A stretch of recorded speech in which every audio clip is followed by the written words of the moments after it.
Juicy J, you got some explaining to do.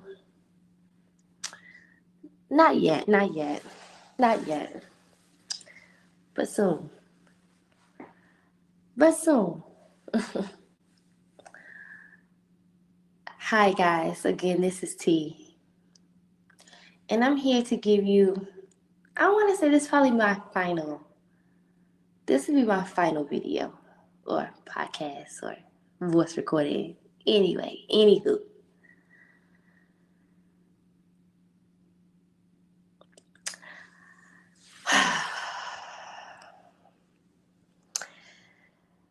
The last time I left you guys, I was speaking to you about my December with Juicy J. And of course, how he was really winning me over and what I believe was his intentional move was to prove to me that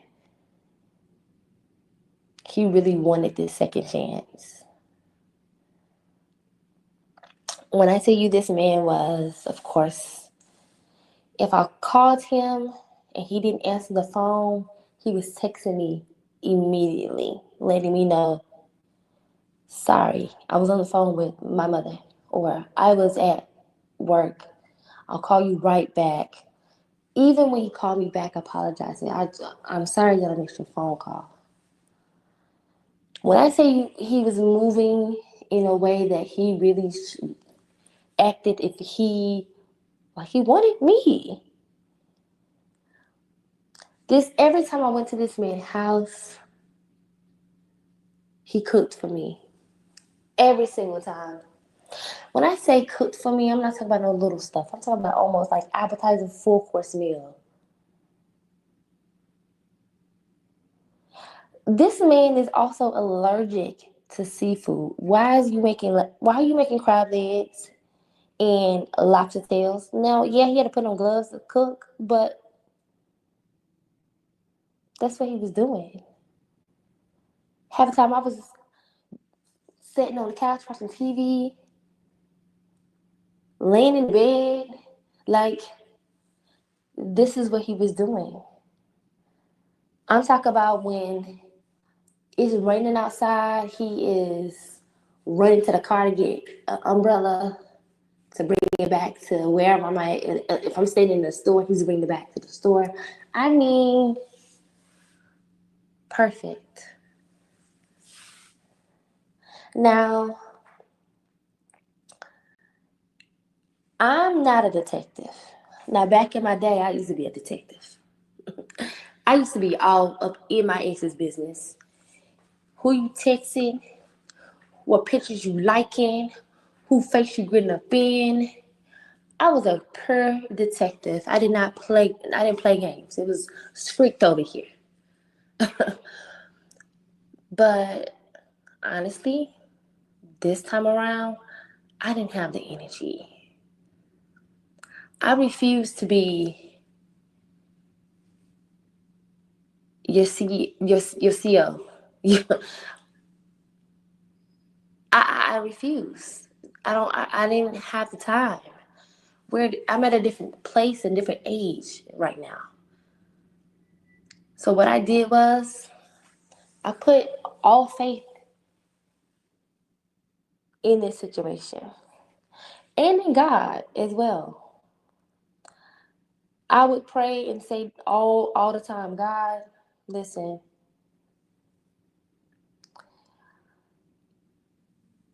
if any person is not meant to be in my life, remove them.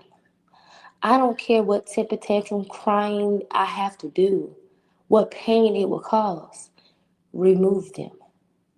God, if it does not align with what you want for me, for my path, the path that you want, put me on the right path and get these distractions out of my way. And in this scenario, he did that. He absolutely did that. I didn't have to look for nothing. And to be honest, I thought he was too lame to be a player. Man, the stories that this man gave me throughout the last 3 4 months, well, the beginning 3 4 months of his life, it seemed like he received no love, even from his own mom, even from his own mom. He didn't seem like he got any love. He was once married, and the way he talked about that ex-wife,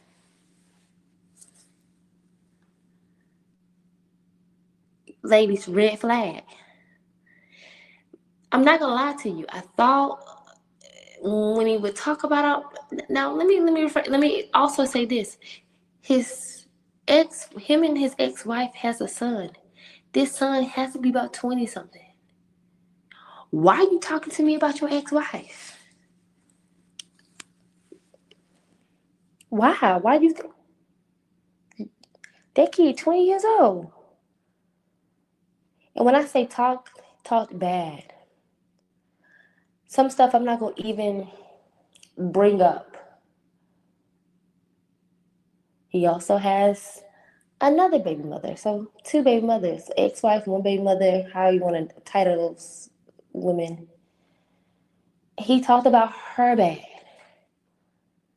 Even currently, like up to this day, like still, I'll say up to this day, I can talk to this man in over 3 months. But again, you know what I'm talking about.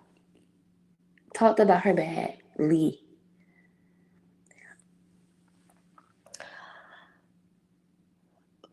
But I had a way of trying to get to the bottom of it because I was side eyeing a lot of it. Because how are you able to tell these bad stories and you can say what they did and what they did and she did. What did you do? Or more importantly, what did you learn from the scenario? What did you learn from what you've been through? Juicy J could never give me an answer that I was actually satisfied with. And when I say satisfied, I really mean something I feel like you learned. It was more so like, yeah, I love too hard. What? Nah, that ain't cutting it. So I always side out the conversations.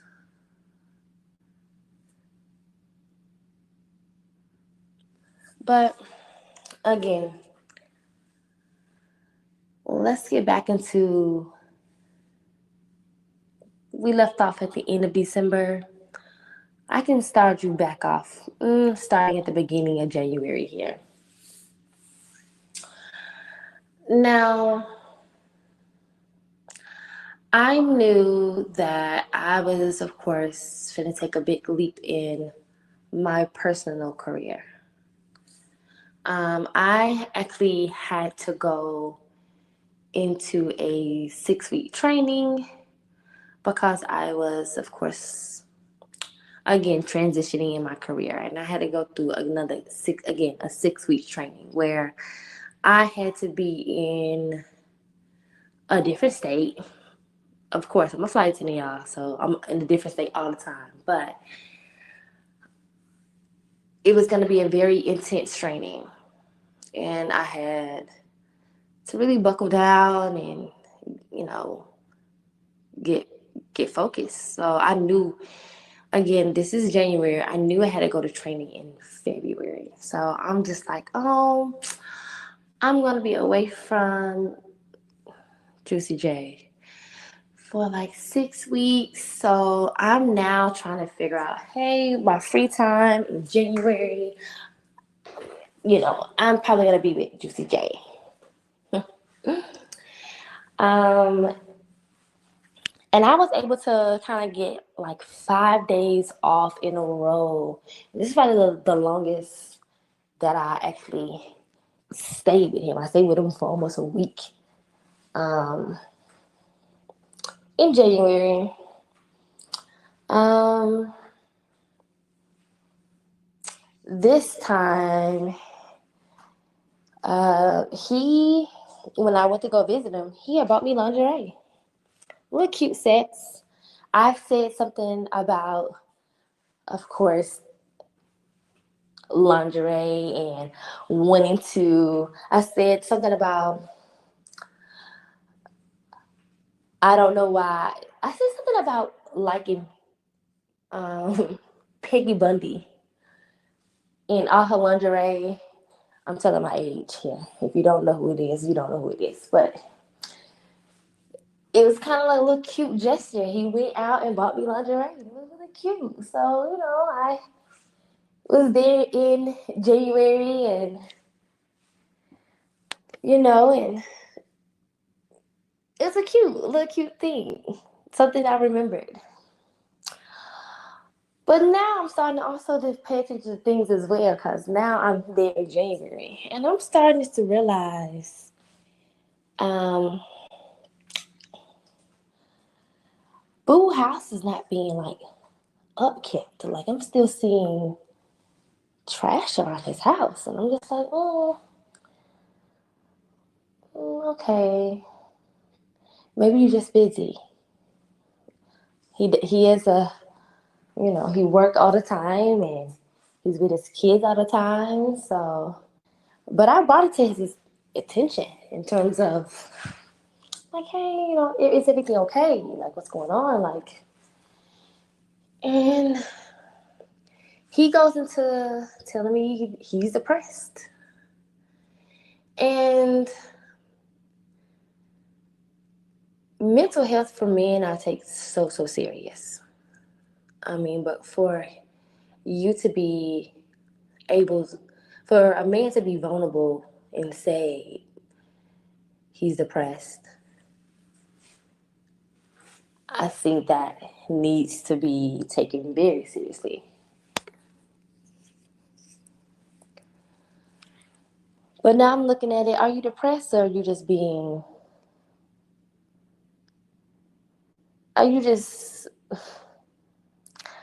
knowing what to say to me to get my heart involved?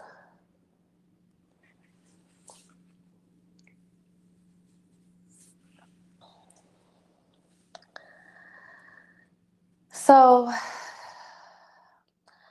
I want to say this is still the same week, but maybe it was the week after.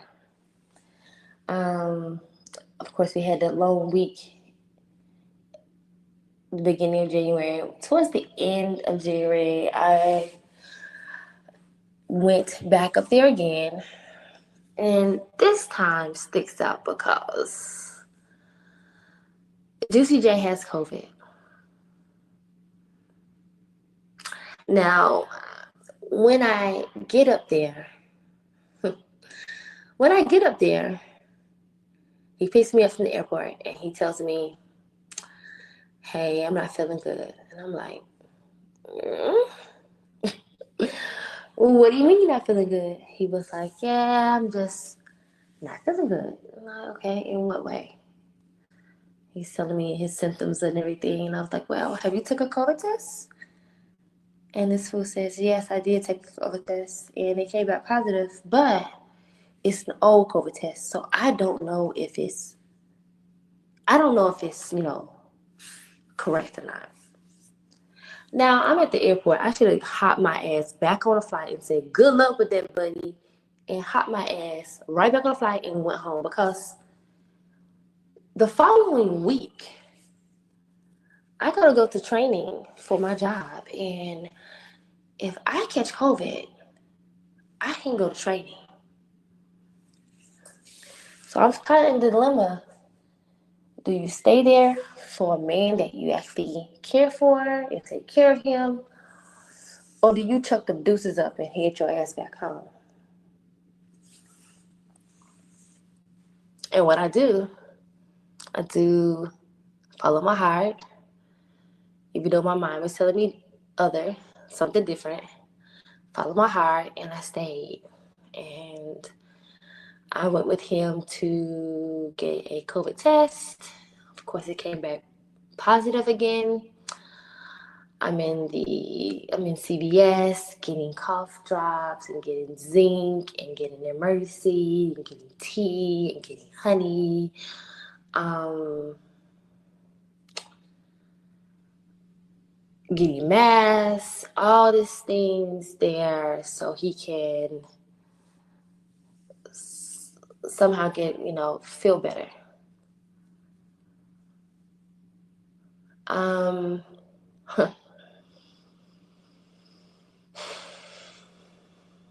Sorry, triggering, very triggering here. The triggering part is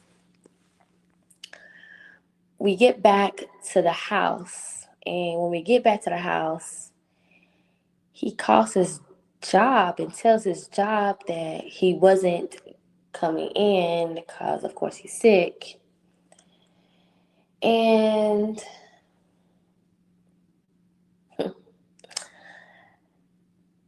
at this point, I wasn't sure if he's already had contacted his job to let him know.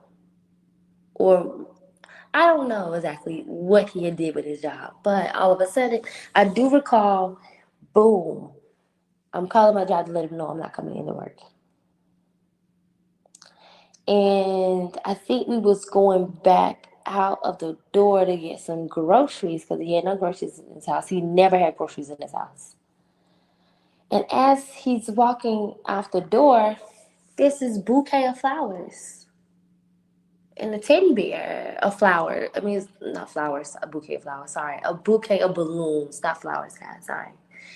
There's a bouquet of like this big arrangement of balloons, and he brings it in, and honestly, I think I brought it in to the house, and I set it there. He was like, I was like, oh, this is cute. And he was like, yeah, my job got these for me because I was like, you talk a lot of shit about your job, but my job ain't never sent me no balloons when I was sick. I say, he's like, yeah, you've been there for you know so many years. They better give you at least something. We just left it off. Okay, cool. You got some balloons for your job. That's cute.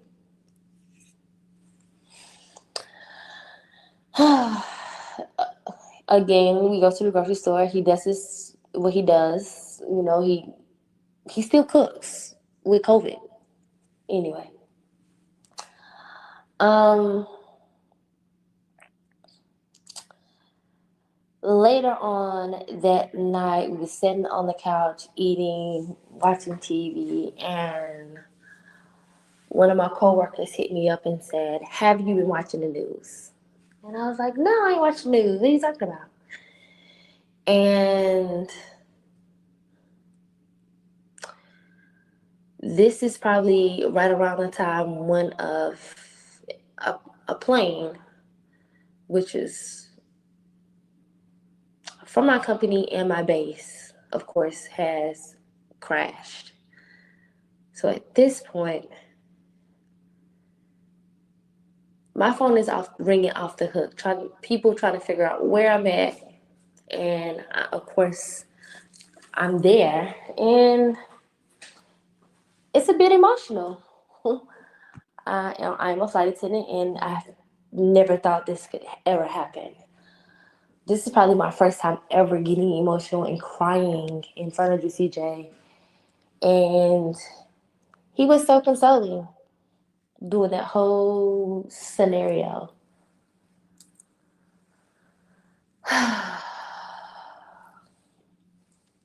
um,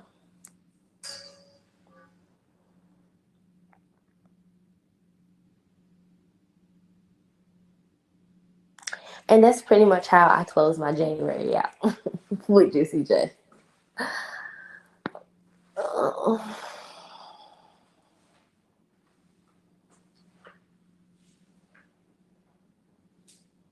I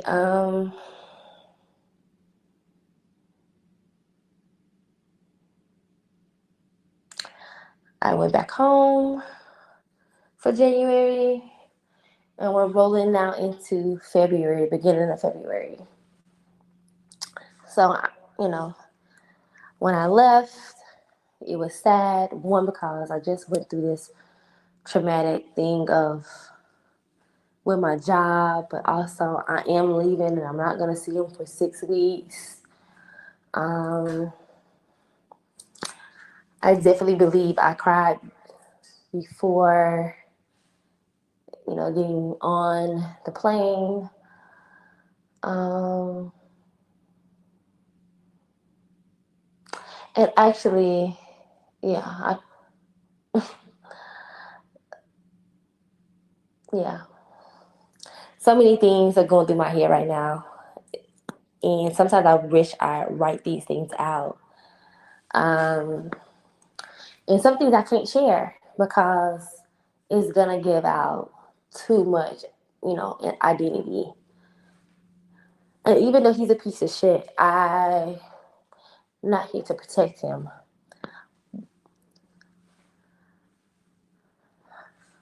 But I am here to just tell my story. My next video will probably be my last video because this it has to come to a point where you have to move on.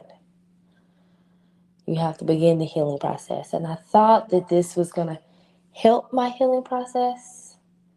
And it does to a certain extent because God sent T to my life. Um, and she's the other woman at this point. She's the other woman. But I must say, she has handled this with so much class. Um, never been, she's never attacked.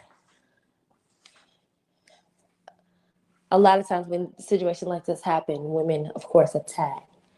Um, we've shared stories, and it's been hard for us to, you know, tell our stories. But at the end of the day, we have a mutual respect for each other in a way of you didn't know about me, I didn't know about you. We can't be better at each other. He has to be the one to hold this. We can't hold this. So again, I'll probably have one more video just to tell you how this all came to an end. But I definitely want to say thank you for listening and thank you for your time. See you next time.